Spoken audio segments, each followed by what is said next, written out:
Assalamualaikum warahmatullahi wabarakatuh. Anak raja menangkap balam pergi ke taluk. Dari bunyi sambutan salam nampaknya jamaah ini terlalu khusyuk. Anak raja menangkap balam di tembilahan. Dari sambutan salam nampaknya jamaah ini mungkin juga kedinginan. Anak raja menangkap balam di kota Batak. Dari bunyi sambutan salam nampaknya belum dapat kue kota. Itu tanda kita di bumi Melayu lancang kuning. Banyak juga pejabat-pejabat yang mau datang itu stres dia membuat pantun di pesawat. Pertemuan kita di pagi hari yang penuh berkah hari Jumat ini karena izin Allah. Kita ucapkan Alhamdulillahirabbil alamin. Berselawat kepada Dia yang mengajarkan kita tentang Allah. Allahumma shalli ala Sayyidina Muhammad wa ala al Sayyidina Muhammad. Bapak Kepala Perwakilan Bank Indonesia di Pekanbaru Riau, Pak Muhammad Nur, merasa kurang nyaman kalau memanggil saya Ustadz, maka beliau memanggil saya Kiai. Lain Padang, lain Belalang, lain Lubuk, lain ikatnya, lain tempat, lain pula tradisinya. Jadi kalau di Sumatera Barat itu tidak dipanggil Ustadz, dipanggil Buya. Dari bahasa Arab juga, Buya artinya ayahanda. Tapi Buya di Sumatera Barat tak boleh dibawa ke Aceh. Karena Buya di Aceh itu buaya. Kalau di Aceh dipanggil Tengku. Jadi kalau saya di Sumatera Barat, Buya Abdul Somad. Kalau sampai di Aceh, panggil Tengku. Tengku di Aceh tak pula boleh bisa dibawa ke Medan. Karena Tengku di Medan itu artinya bangsawan, raja-raja, keturunan sultan-sultan, panggil Tengku. Kalau di Sulawesi Selatan, Andre Gurutta. Kalau di Riau, Ustadz, Tuan Guru. Ustadz diambil dari bahasa Persia, artinya orang yang banyak ilmu pengetahuan. Makanya rektor tempat kami belajar di Al-Azhar dulu dipanggil Al-Ustaz Ad-Doktor. Al-Ustaz Ad-Doktor Umar Hashim, Ahmad Umar Hashim, artinya profesor. Ustaz itu guru besar. Sampai ke Pekanbaru yang mengajar Iqra dipanggil Ustaz. Itu istilah-istilah.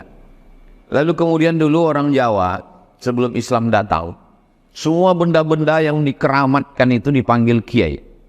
Makanya tombak, pedang, gong itu dipanggil dengan kiai. Ada lembu biasa warna hitam, kalau dia dipanggil putih itu dipanggil kiai juga. Namanya Kiai Slamet. Makanya kalau ada kiai tidak bisa baca kitab itu dipanggil Kiai Slamet. Lembu putih. Setelah Islam datang, mereka tidak menggunakan istilah dari Arab, tapi menggunakan local wisdom, kebudayaan dan keistimewaan yang ada di tanah Jawa dipanggillah dengan sebutan kiai. Sehingga tidak lagi memuliakan benda, tapi memuliakan al-ulama warasatul anbiya. Jadi kalau Pak Muhammad Nur manggil saya kiai, penghormatan. Dipanggil ustadz juga baik, tidak salah. Dipanggil Tengku, kalau Tengku Aceh juga bagus. Tengku Melayu darahnya masih merah, belum biru. Karena kalau menjadi Tengku mesti darah biru. Hanya saja ada beberapa orang, Ustaz Somad ini belum layak dipanggil kiai, kata dia. Kenapa? Karena kemana-mana masih pakai celana panjang. Kalau kiai itu mesti pakai sarung. Dan syarat-syarat yang lain tak boleh disebutkan, nanti sakit hati ibu-ibu. Bapak Deputi Perwakilan Bank Indonesia untuk Riau di Pekanbaru, bapak-bapak insan perbankan beserta ibu-ibu semua yang tak dapat saya sebutkan satu persatu, insya Allah semua kita ini dimuliakan Allah Subhanahu wa Ta'ala. Amin ya Rabbal Alamin. Saya senang sekali mendapat kabar bahwa ternyata di Bank Indonesia ada kajian bulanan. Saya dulu rutin kemarin, setiap bulan saya mengisi kajian. Baru sejak 2019 sampai sekarang inilah, sudah 5 tahun baru inilah datang. Kalau dulu memang selalu saya kemana. Dan orang pun bilang, kenapa Ustaz tidak mau datang tausiah lagi ke BI? Kalau Tuan pergi ke Padang jangan lupa memberi rendang. Bukan Ustaz Abdul Somad tak mau datang, tapi kan memang tak diundang.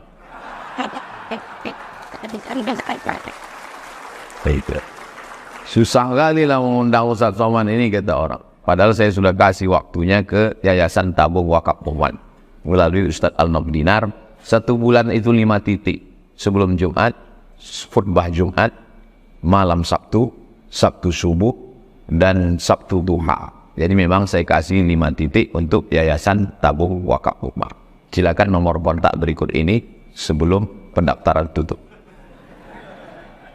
Jadi tidak ada rahasia, tidak ada yang disulit-sulit. Semuanya karena dakwah ini adalah mengajak orang ke jalan Allah Subhanahu wa ta'ala. Tema kita bekerja menurut ajaran Islam.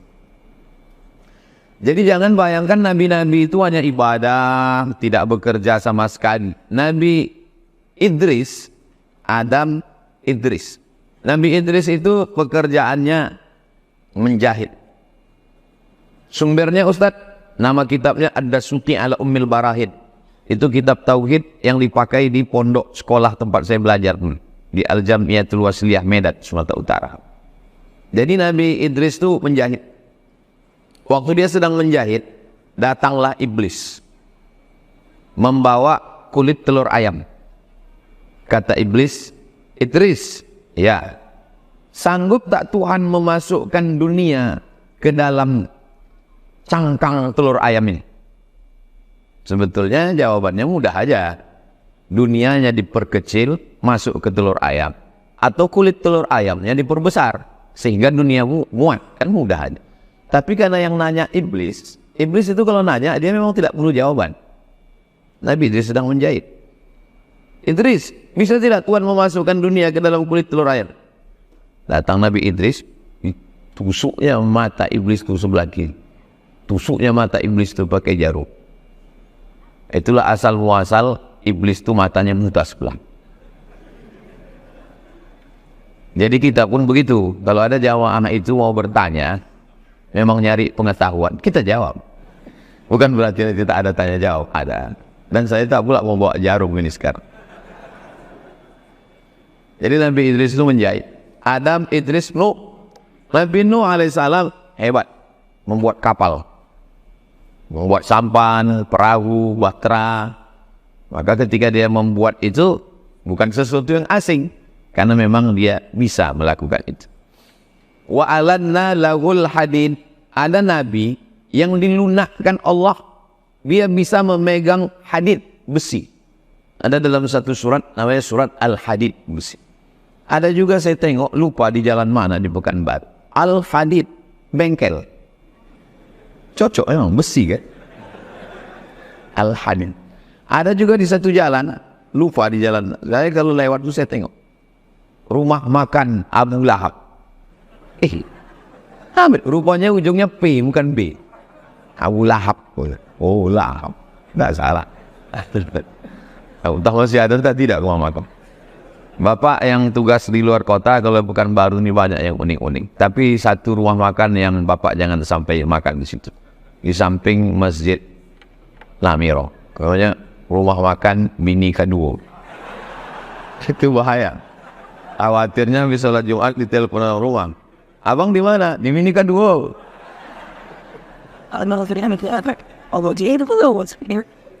Sampai mana tadi lupa pula. Jadi Nabi Nuh itu, Nabi dilunakkan Allah. Biji besi itu bisa dipegangnya macam tepung yang lunak. Itu Nabi Daud alaihissalam. Wa alanna lahul hadid, kami lunakkan. Makanya Nabi Daud itu pekerjaannya membuat baju besi. Pegangnya biji besi itu dibuatnya baju besi. Dulu orang pakai baju besi supaya kalau perang tidak kena tombak tangkai jantungnya. Zaman sekarang pun itu Brimob, tentara yang mau perang, Densus 88 itu pakai baju besi. Lalu kemudian Nabi Daud raja. Di samping Nabi dia seorang raja. Makanya orang barat menyebutnya King David. David itu yang dimaksud Daud. Dan dia punya anak, anaknya raja juga. Namanya Sulaiman. Mereka menyebutnya King Solomon. Raja yang paling hebat kata orang di dunia ini Sulaiman. Sampai-sampai jin ibrit pun takut kepada dia. Ada pula penulis Indonesia mengatakan katanya kerajaan Sulaiman itu sampai ke Yogyakarta. Sulaiman. Terserahlah pendapat. Namanya juga pendapat kan. Kalau mau bantah ya bantah juga pakai buku. Bantah juga dengan argumentasi. Sehingga berkembang dinamis. Tapi kesimpulannya bahwa nabi-nabi itu bekerja. Nabi Musa alaihissalam ketika terusir dari istana Fir'aun, dia jalan. Lalu kemudian dibawa oleh 2 orang anak perempuan. Perempuan itu punya ayah namanya Syuaib. Sampai ke rumah Syuaib, kata anak Syuaib, inna khaira man ista'jartal qawiyul amin. Ya, ayah kan mau nyari karyawan, mau nyari pekerjaan. Iya, inilah orang yang paling tepat ya. Siapa dia? Musa. Loh, kenapa kamu bilang dia? Karena dia punya 2 sifat. Yang pertama al-qawi, kuat. Yang kedua al-amin, orangnya jujur. Ada orang ini kuat tapi tak jujur, jangan pakai. Ada pula jujur tapi tak kuat.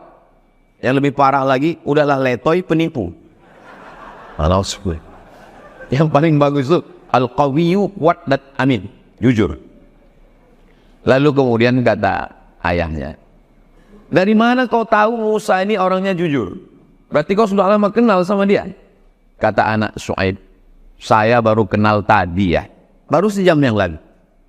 Waktu itu kami ngantri mau ngambil air. Panjang antrian. Karena sumur tempat air itu tertimpa batu yang menggelinding dari atas bukit. 30 orang laki-laki mendorong batu itu tidak bergerak. Akhirnya anak muda inilah yang datang, didorongnya sendirian. Waktu dia mendorong batu itu, antrian panjang, dia bebas ngambil air. Waktu itulah dia panggil kami dari antrian belakang. Ladies first. Yang perempuan so. Itulah aku tahu dia kuat. Oh, jadi baru kenal tadi? Iya. Dari mana kau tahu dia amin? Orangnya amanah. Waktu tadi aku menjunjung air, dia di belakang, aku di depan. Tiba-tiba angin bertiup kencang. Mohon maaf, nampak lekuk tubuhku. Di saat itu dia berpindah ke depan, kami yang di belakang. Di situ aku tahu dia jujur ya. Jadi perempuan zaman dulu itu bertiup angin baru nampak lekuknya. Sekarang tak ada angin pun nampak.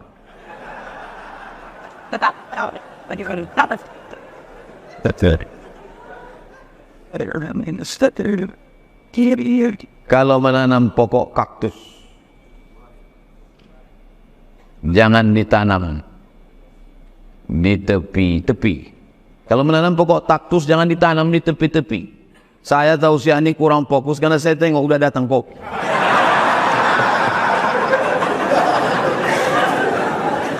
Jadi tak konsen kita buyar gitu.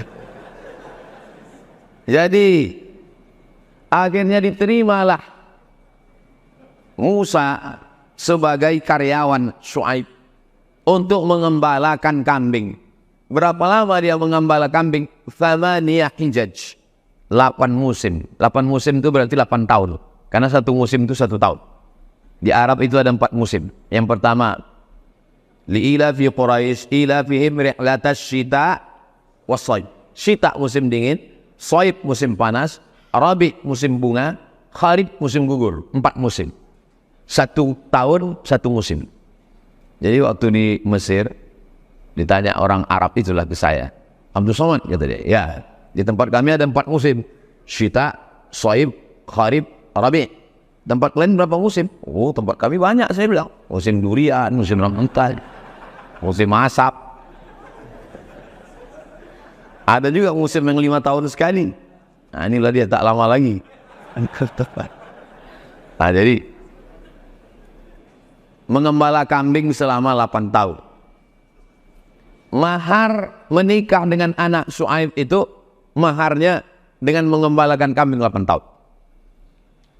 Kita bukalah Al-Quran itu dari mulai Al-Fatihah sampai An-Nas. Tidak ada satupun ayat yang bercerita tentang cantiknya anak Syuaib itu, tak ada. Bagaimanalah agaknya perempuan yang cantik sampai Musa mau mengembala kambing 8 tahun. Hanya ada 1 ayat. Tamshi ala istihya. Perempuan yang berjalan dengan sifat malu-malu. Maka kalau dapat perempuan yang punya rasa malu, maka layak kau perjuangkan walaupun mesti mengembala kambing 8 tahun lawan. Yang senyum yang belum nikah aja.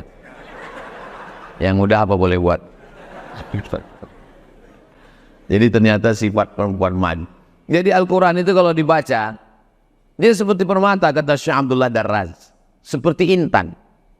Lihat sisi ini, dapat aspek pendidikan. Lihat aspek ini, dapat. Salah satunya adalah tentang pekerjaan. Nabi Muhammad SAW, apa pekerjaannya? Ayahnya meninggal, Abdullah. Ibunya meninggal, Aminah. Kakeknya meninggal, Abdul Muttalib. Sebatang kara. Ayahnya tak banyak meninggalkan harta warisan. Dari mana dia hidup? Dia menumpang di rumah pamannya, Abu Talib. Abu Talib paman paling miskin, anaknya banyak. Salah satu nama anaknya itu adalah Ali bin Abi Thalib. Maka Nabi menghidupi dirinya dengan cara bekerja mengembala kambing. Nabi Isa mengembala kambing. Nabi Musa mengembala kambing. Nabi Ibrahim mengembala kambing. Nabi Muhammad SAW mengembala kambing. Dan hampir semua nabi-nabi mengembala kambing. Kenapa? Karena orang yang mengembala kambing melatih kesabaran. Kambing yang dibawa dari kandang pagi 30, pulang mesti 30. Kalau tinggal 29, gagal. Kambing yang dibawa 30, ke-30-nya mesti makan. Ada kambing yang larinya kencang, ada yang pelan, semua mesti dijaga, terpelihara. Makanya saya usulkan ke depan, caleg-caleg itu mesti mengembala kambing dulu. Sebelum dia mengembala manusia. Kenapa? Karena di situ dididik tentang kesabaran dan lain sebagainya. Barulah setelah dia agak lewat masa usia remaja, karena biasanya yang mengembala kambing ini remaja-remaja, barulah dia membawa barang dagangan. Dia tak ada duit, tidak punya barang-barang. Barang-barang itu punya perempuan kaya. Nama perempuan itu Khadijah. Datang orang bawa barang, nanti bagi hasil, untungnya sekian. Datang yang satu bawa barang-barang, bagi hasil, namanya mudharabah. Tapi ada yang unik. Setiap anak muda ini yang bawa laku berkali lipat ganda. Akhirnya Khadijah penasaran, siapa orang yang menjual barang ini? Kenapa kalau dia yang bawa laku terus? Aku mau lihat orangnya mana. Mereka bawalah Nabi Muhammad. Ketika itulah dia melihat Nabi. Seandainya difilmkan, suara yang paling tepat soundtracknya pas dia nengok itu. Habis itulah agak-agak. Mana tahu ada adik-adik kita yang kreatif mau buat video pendek nanti kan. Tapi tak boleh menampakkan wajah Nabi itu, tak boleh. Makanya dalam film The Message itu yang dilihatkan hanya ontanya, tongkatnya, cahaya. Nabi Muhammad itu selalu diumpamakan sebagai nur. Makanya dia selalu waktu datang disambut Tala'al badru alaina. Badru artinya bulan purnama yang bercahaya. Dalam Quran dikatakan ja'akum minallahi nur, sudah datang kepada kamu dari Allah cahaya. Itulah mengapa selalu disandingkan nama dia dengan cahaya, Muhammad Nur.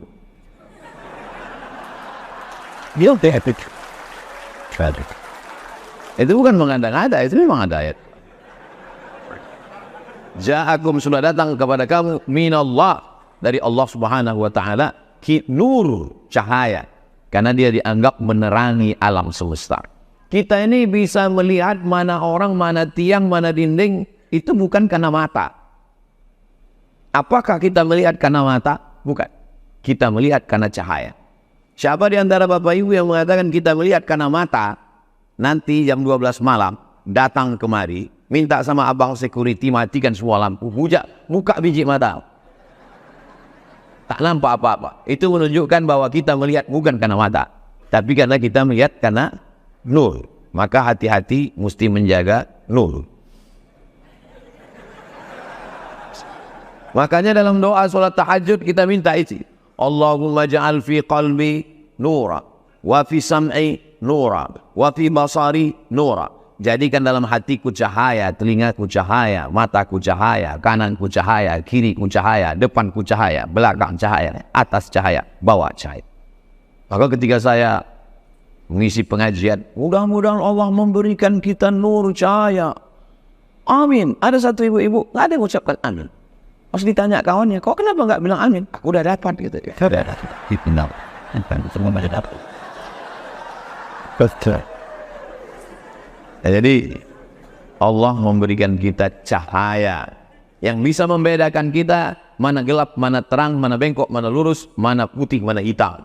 Man qara'a surat Al-Kahfi yawmal Jum'ah. Siapa yang baca surat Al-Kahfi pagi Jumat, siang Jumat, sore Jumat, malam Jumat, adha'a lahu min nur. Allah berikan dia cahaya. Ma bainal Jum'ataini, dari Jumat ini sampai Jumat depan. Bagi yang sudah baca surat Al-Kahfi, alhamdulillah. Ini yang ceramah ini udah baca atau belum? Sudah. Tadi malam dari maghrib ke isya saya usahakan, karena saya yang ceramah, saya yang ngomong, saya baca duluan. Bagi yang belum baca, jangan sekarang baca. Habis ini baca, habis Jumat. Kapan waktu terakhir? Habis asar. Habis asar sebelum tenggelam matahari masih ada waktu membaca surat Al-Kahfi. Bagi yang sudah baca, mudah-mudahan istiqomah. Bagi yang belum baca, baca. Apa makna nur itu? Supaya kita diberikan cahaya dalam berinovasi, berkreasi, muncul ide-ide untuk bekerja. Saya sudah urutkan dari nabi sampai Nabi Muhammad. Bagaimana dengan sahabat-sahabat Nabi? Mereka bekerja. Karena Nabi Muhammad mengajarkan, li ayyahtatiba ahadukum uzmatan minal khatabi. Kalau ada di antara kamu yang tangannya kasar mengambil kayu bakar, dijualnya di pasar, dapat uang, lebih baik daripada meminta-minta kepada manusia. Orang yang meminta-minta nanti di akhirat, kalau kita ketemu dengan orang yang ketemu nanti di akhirat, wajahnya daging-daging, wajahnya rontok ke bawah, maka sesungguhnya itu adalah perumpamaan tentang orang yang meminta. Ini nggak sinkron ceramah Ustadz dengan program. Kata Ustadz nggak boleh minta, tapi tadi Ustadz Al-Nob Dinar kemarin sosialisasi yayasan meminta. Yayasan itu untuk pesantren tahfiz Quran. Sedangkan pembina, ketua, sekretaris, bendahara, pengawas, pengurus tidak boleh digaji seperak haram pun sejak berdiri tahun 2020 sampai hari kiamat nanti insyaallah. Amin. Dan kita udah tanda tangan situ. Fakta integritas. Kita tidak boleh. Sengaja kita pilih ketuanya Ustadz Al-Nob Dinar. Dinar itu artinya duit emas. Kalau duit perak, dirham. Dan beliau ini ketua yang tidak akan diganti-ganti sebelum ada yang lebih mahal daripada dinar. Dan kita setiap bulan ada pertemuan untuk melihat, review, memandang kemana duit ini, berapa duit masuk, berapa ini semua. Sejak berdiri yayasan 6 Juni 2020, berkah COVID. Waktu itu COVID kita tak bisa keluar. Saya sama sekali 6 bulan itu tak ada keluar sama sekali. Takut dicucuk hidung. Swab. Akhirnya kita duduk bersama. Saya duduk, Ustadz Jamal, ketua pembina kita, Ustadz Tatang Yudiansah. Duduklah kami bersama 35 orang. Judulnya waktu itu, mau dibawa kemana hubungan kita? Soalnya beberapa kawan dah meninggal ini. Akhirnya lewat COVID kami masih hidup juga sampai sekarang. Jadi sejak itu, karena kita tidak bisa pengajian tabligh akbar, saya bilang ke Ustaz Allah, tolong data rumah orang-orang kaya di Pekanbaru. Kalau selama ini kita ke masjid, sekarang kita ke rumah-rumah mereka, cari mana yang tanahnya paling luas dan sudah dekat sakaratul maut. Kita mau selamatkan hartanya. Daripada diwarisi anaknya, anaknya tak terlalu ganas, menantunya ini.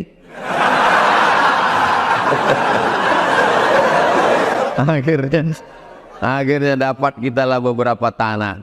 Itulah sekarang yang jadi pusat markas. Kalau kami mati nanti, maka tanah ini tidak kami wariskan kepada anak cucu kami, akan dikelola oleh yayasan sampai mati hari kiamat. Kirimkanlah ke nomor rekening berikut ini sebelum malaikat maut tiba. Nanti Bapak Ibu lewat jembatan Leton, tak lama dari jembatan Leton jumpa simpang bingung. Jangan bingung-bingung lagi, langsung belok ke kiri menuju TPU. Sebelum sampai TPU ada nanti tulisan di kanan YTW. Maka slogannya, sebelum ke TPU singgahlah ke YTW. Kalau sudah sampai TPU, jangan balik lagi ke YTW. Karena kami tidak mau menerima hantu. Jadi anak-anak ini 6 tahun gratis. 3 tahun pertama ngapal Quran. Tahun keempat baca kitab. Apa tuh cuma ngapal Quran, nggak ngerti isi Quran. Belajar baca kitab. Tahun kelima praktek. Tahun keenam life skill. Anak-anak diajarkan kuliner. Kebetulan kita punya komunitas hamba Allah, ada komunitas Ummu Aisyah. Diajarkan dibawakan mesin penggiling tebu. Diajarkan juga ternak lele. Diajarkan ternak ayam. Diajarkan untuk buat masakan-masakan. Diajarkan untuk macam-macam. Tapi nanti itu setelah mereka hafal Quran dan baca kitab, supaya dia apa? Bekerja. Tidak menggantungkan hidupnya pada manusia. Karena kalau sampai kita, kalau bahasa Melayunya dijengkali orang. Jengkal itu kan diukur orang kita. Sian, kata dia. Tapi kalau kita mandiri, maka insya Allah kita tidak bisa diukur orang. Bekerja. Apakah ulama-ulama itu bekerja? Ya. Ulama tasawuf tak ada bekerja Pak Ustaz. Metik tasbih aja berzikir pagi, siang, malam. Ini orang pikniknya kurang jauh. Cobalah baca dulu. Ada seorang ulama, kitabnya sudah kita khatamkan. Waktu Covid saya tak pergi keluar, baca kitab online, khatam. Risalah Al-Qushairiyah. Nama imamnya Imam Junaid Al-Baghdadi. Imam Junaid Al-Baghdadi punya ruko. Dia punya ruko. Pagi dia datang jual kaca. Kaca-kaca, mangkok, piring. Pagi dia datang, dia gelar sajadah. Dia buka sajadah. Kalau ada pembeli, dia layani. Habis itu kalau tak ada, dia sholat sunat. 400 rakaat. Habis itu kalau tak ada pembeli, tutup, pulang. Orang tanya, untuk apalah imam kau buka ini ruko? Supaya nanti di akhirat kalau aku ditanya Allah Subhanahu wa ta'ala, aku bisa menjawab, aku punya pekerjaan. Maka beruntunglah jamaah. Selalu seringkali jamaah ini kadang, Ustaz Somad, kami udah cari IG Ustaz, kami nggak yakin ini IG Ustaz. Kenapa kalian tak percaya? Isinya campur Ustaz, ada jual kopi, ada jual bumbu pecel, ada jual gula merah. Itu memang IG saya bilang. Ini kan Pak Ustaz yang followernya 8 juta. Iya, itulah video dia. Maksudnya yang belum follow lah. Itulah dia. Yang conteng biru itu kan dia, itulah dia. Kenapa isinya jualan Pak Ustaz? Orang ini tak paham. Dianggapnya kalau IG Ustaz itu isinya ceramah. Marilah kita menghadapi mati. Apa ini? Kita ini diciptakan Allah untuk hidup, bukan untuk mati. Maka saya kalau udah ceramah, marilah kita dengarkan kajian malam ini. Judulnya adalah Malam Pertama di Alam Barzakh. Akhirnya selesai dari itu, semua pegawai BI mau mati. Lalu ditanya Pak Direktur, ditanya Kepala Perwakilan, bagaimana progres kita bulan ke depan? Bagaimana 2024? Tahu salah Pak, kayak mau mati aja. Hancurlah Indonesia ini kalau begini. Bisa dijajah lagi kita kalau begini. Allah menciptakan kita ini untuk hidup. Dan hidup itu bekal untuk mati. Jadi jangan sampai kita ini udah mati duluan sebelum malaikat maut datang. Malaikat maut datang ke rumah kita mau cabut nyawa kita, ditengoknya. Ini udah mati Bu, kayaknya belum ku cabut udah mati duluan nih, kata dia. Cobalah kita semangat untuk hidup. Makanya saya kalau tausiah di mana-mana datang jamaah. Saya tengok di Kresek itu ada keripik pisang 2 bungkus. Langsung saya ambil. Jamaah dimanapun berada, Anda suka ngemil, dapatkan keripik pisang halalan thayyibah. Hubungi nomor kontak berikut. Ustaz kok tahu? Memang itu yang kau maksud kau itu kan? Habis buat video tu, dibawanya balik kerupuk tu.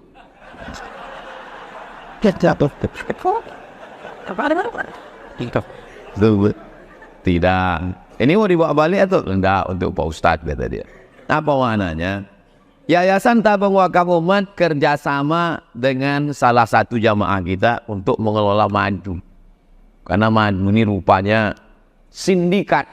Diambil sarang lebah, dimasukkan ke kuali, dimasak pakai gula merah. Waktu dicium baunya bau madu. Makanya banyak sekarang orang bilang madu ini tak ada lagi yang asli Pak Ustadz. Kalau yang asli kita bawa ke rumah marah bini kita Pak Ustadz gitu deh. Madu YTWU itu saya sendiri yang ikut memanen.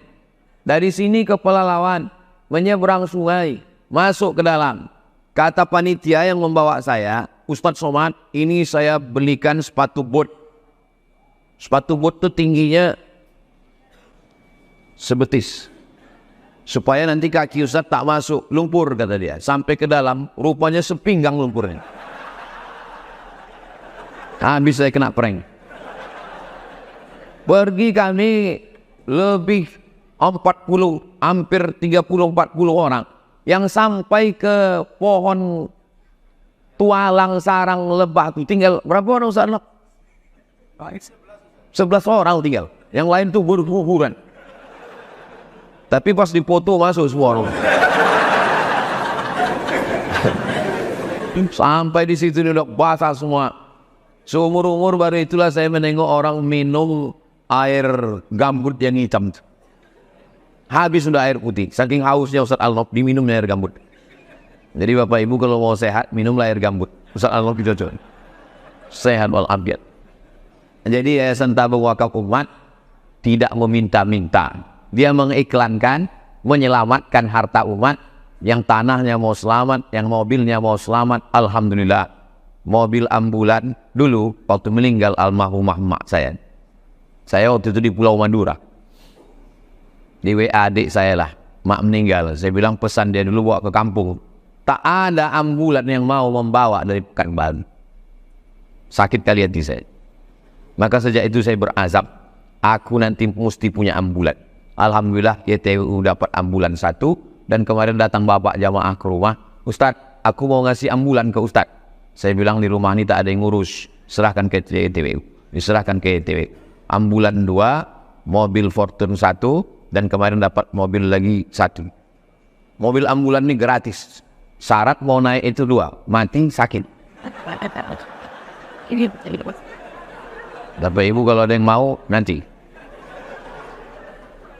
Alhamdulillah sejak dapat 2 ambulan ini tak pula ada yang sakit. Sehat semua. Apa maknanya? Kita mau menyelamatkan. Tapi dalam Islam orang mesti bekerja, beraktivitas, bersemangat. Makanya ulama-ulama itu, Ustadz Somad, tak perlulah saya sebutkan. Jadi kalau saya sebutkan didatangi orang kantor pajak saya. Tapi kita mesti punya aktivitas, ada pekerjaan, ada income, ada pemasukan. Karena kalau tidak, maka kita akan menggantungkan hidup kita. Dan kita bersemangat melangkahkan kaki dari rumah. Bismillahirrahmanirrahim. La haula wa la quwata illa billah. Mencari rezeki nafkah. Hebatnya ajaran Islam, ibadah itu bukan cuma sholat, puasa, zikir, baca Quran, tahtim, tahlil. Bukan.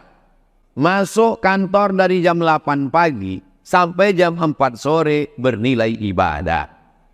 Dengan cara apa? Dengan cara menyebut nama Allah pagi berangkat. Mama, papa, adik, abang, kakak, aku berangkat kerja mencari rezeki yang halal. Berangkat atas nama Allah Subhanahu wa ta'ala. Jadi ibu-ibu sekalian yang kebetulan diberikan amanah di rumah, maka bapak-bapak suami kalian yang bekerja ini adalah beribadah. Jangan cemburu. Karena banyak juga ini sekarang perempuan ketika dia di rumah dianggapnya suaminya di luar bekerja macam-macam. Padahal mereka beribadah. Tak semua beribadah, banyak juga yang macam-macam. Ibadah. Lalu kami yang perempuan ini Pak Ustadz, prestasi perempuan yang paling hebat bukan dapat Grammy Award, bukan mendapat Guinness Book of Record, bukan mendapatkan penghargaan internasional. Prestasi perempuan yang paling hebat adalah punya anak soleh. Hadiah yang terhebat perempuan adalah surga Jannatul Firdaus. Lalu bagi kami yang udah bekerja ini gimana Pak Ustadz? Perempuan boleh bekerja. Dalam kurung syarat dan ketentuan berlaku. Izin suami, tidak bersolek jahiliyah, tidak berdua-duaan. Karena tidak dapat dipungkiri, berangkat dari rumah jam 7, pulang jam 4 sampai rumah jam 5, 8, 9, 10, 11, 12, 1, 2, 3, 4, 5, 10 jam dengan laki orang, 3 jam dengan laki sendiri. Berawal dari kenyamanan, lama-lama curhat, makan bareng. Kata orang kampung kami, no free lunch. Tidak ada makan siang yang gratis. Nyaman, tenang. Koko WA dia, Koko sering jalan sama dia, Koko makan sama dia. Udah macam ayahku, udah macam abangku, udah macam saudaraku. Berawal dari macam, berakhir dengan macam-macam. Mana tahu ada sahabat-sahabat yang punya usaha sablon, kaos sablon, boleh tulis. Berawal dari macam, berakhir dengan macam-macam. Tapi tolong baju-baju yang model begini jangan dipakai sholat Jumat. Nah itu maka hari Jumat baju ya begini, polos. Udahlah tulisan itu dipakai sholat Jumat. Tengok orang, kiki gitu. Ini intinya dari Ustaz Somad nih gitu. Saya juga yang kena. Artinya apa? Bahwa perempuan bekerja itu menolong suaminya. Gaji bapak yang bapak peroleh dengan tetes puluh keringan air mata itu menjadi nilai ibadah. Tapi tolong jangan dibalik-balik ceramah ini. Jangan pula nanti pas azan zuhur dari masjid, apalagi kita punya masjid, hayya 'alas shalah.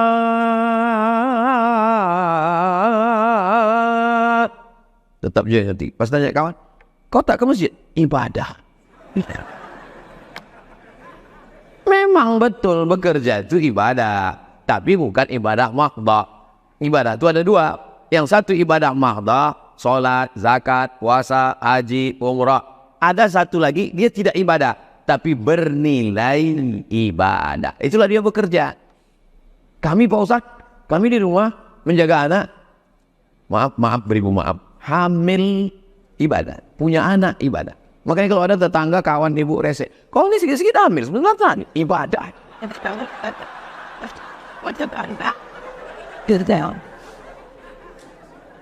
Man tazawwaja, siapa yang menikah, faqad istakmala nisfal iman. Menikah setengah iman. Ibadah. Menikah itu ibadah. Tapi yang dibalik-balik kajian saya ini.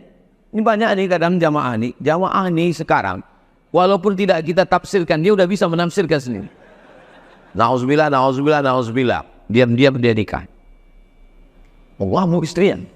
Kau rupanya diam-diam menikah kau ya. Kata Ustaz, nikah itu ibadah. Kenapa kau diam-diam? Tak boleh niat. Ini tak ada saya sampaikan. Tidak pernah ada. Ini dia memandai-mandai. Jelas lu. Malu pula orang ini bilang jelas. Jadi bekerja adalah ibadah. Dalam Islam, bayangkan aja Bapak Ibu, kita hidup 63 tahun. 63 tahun itu kan dibagi 3. Karena waktu kita yang 24 jam itu dibagi 3. Kerja 8 jam, tidur 8 jam, kerja 8 jam. Jam 8 pagi, pulang jam 4 sore, 8 jam. Tidur 8 jam. Kata dokter kalau tak tidur 8 jam kena penyakit 6L, lemah, letih, lesu, letoy, loyo, lunglai. Tinggal 8 jam lagi. 8 jam lagi itu kemana? Scroll 2 jam. Grup. Habis. Tak tahu tak kemana waktu kita hilang. Jadi kalau 63 itu dibagi 3, berarti orang tidur 21 tahun. 63 tahun bagi 3. 21 tahun tidur. 21 tahun di kantor. Rumah, kantor. Mati. Tinggal 21 tahun lagi. Kemana yang 21 tahun? Kalaulah Allah tidak sayang, maka hanya sholat itu saja yang ibadah. Subuh 5 menit, zuhur 5 menit, asar 5 menit, maghrib 5 menit, isya 5 menit. Orang sholat 5 menit itu sudah lama kali sudah. Sekarang ada orang yang sholat bisa 2 menit. Iftitah, Fatihah, ayat 1 napas.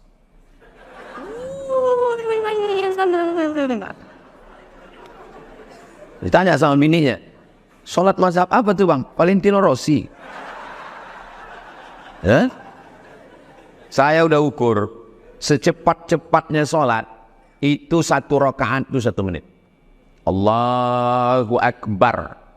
Allahu Akbar kabira walhamdulillahi katsira wa subhanallahi bukratan wa asila. Wajjahtu wajhiya lilladzi fatara as-samawati wal arda hanifan musliman wa ana minal musyrikin. Inna salati wa nusuki wa mahyaya wa mamati lillahi rabbil alamin. La syarika lahu wa bidzalika umirtu wa ana minal muslimin. Oke lah, Fatihah bisa 1 nafas. Bismillahirrahmanirrahim. Alhamdulillahirabbil alamin arrahmanir rahim maliki yaumiddin iyyaka na'budu wa iyyaka nasta'in ihdinas siratal mustaqim siratal ladzina an'amta 'alaihim ghairil maghdubi 'alaihim waladdallin. Amin. Ayat pun bisa 1 nafas. Bismillahirrahmanirrahim. Qul huwallahu ahad, Allahus samad, lam yalid walam yulad walam yakul lahu kufuwan ahad. Tentu boleh saya sebut ayat yang ada nama saya. Masa Pak Muhammad Nur aja? Subhana rabbiyal azim wa bihamdi, subhana rabbiyal azim wa bihamdi, subhana rabbiyal azim wa bihamdi. Rabbana lakal hamdu mil'us samawati wa mil'ul ardi wa mil'u ma syi'ta min syai'in ba'du. Subhana rabbiyal a'la wa bihamdi, subhana rabbiyal a'la wa bihamdi, subhana rabbiyal a'la wa bihamdi.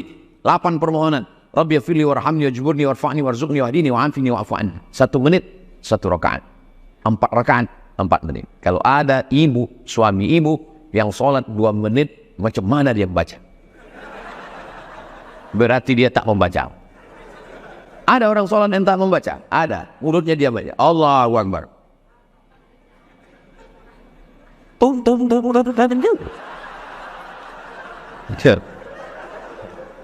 Ada orang model gitu. Tonton dulu sinetron nih. Pas giliran iklan, wudu. Tonton lagi. Pas iklan sholat. Sholat apa namanya? Dengan bekal itu kita mau masuk surga Allah. Berapa lama kita di surga? Bukan 65 tahun. Khalidina fiha abada. Kekal selama-lamanya. 1 hari di sana 1000 tahun.